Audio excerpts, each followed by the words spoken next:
Ministan tsaro na jamhuriyar Nijar, Kalla Montari, ya zanta da 'yan jaridu kan ƙirarren asibiti da aka gina a jihar Maradi. Ga yadda hira ta su kasance.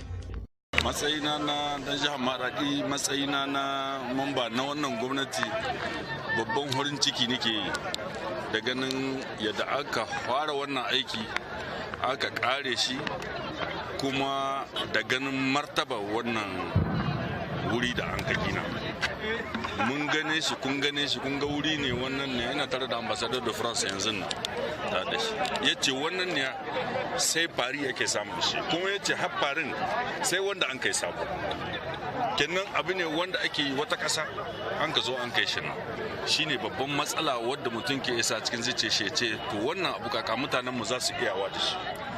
To ina fatan mutanenmu, ma'aikata da al'ummanmu wa'anda za su zo wannan wuri za su iya kiyayewa don a kowane lokaci an ka zo a iske mahalli na kirki, a iske wuri ana tanadin shi tun da kuɗi ne tsaba an ka zuba wurin wannan aiki.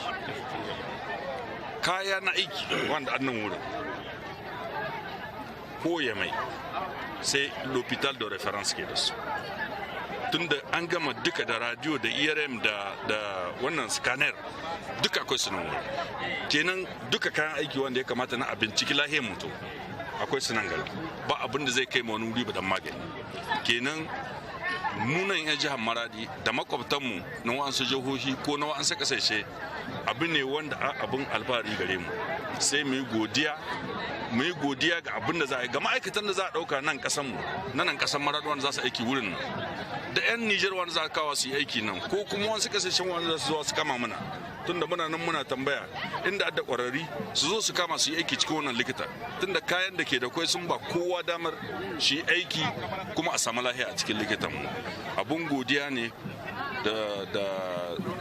da suna na ɗan jihar Maradi, sai in ma gwamnatin Muhammadu Isu godiya ga irin wannan aiki da an kai cikin ƙasar mu ta Maradi. Babban aiki ne muhimmanci, babban aiki ne mai muhimmanci. Mun gode, Allah ya sa kuma mu ci unhwanin shi.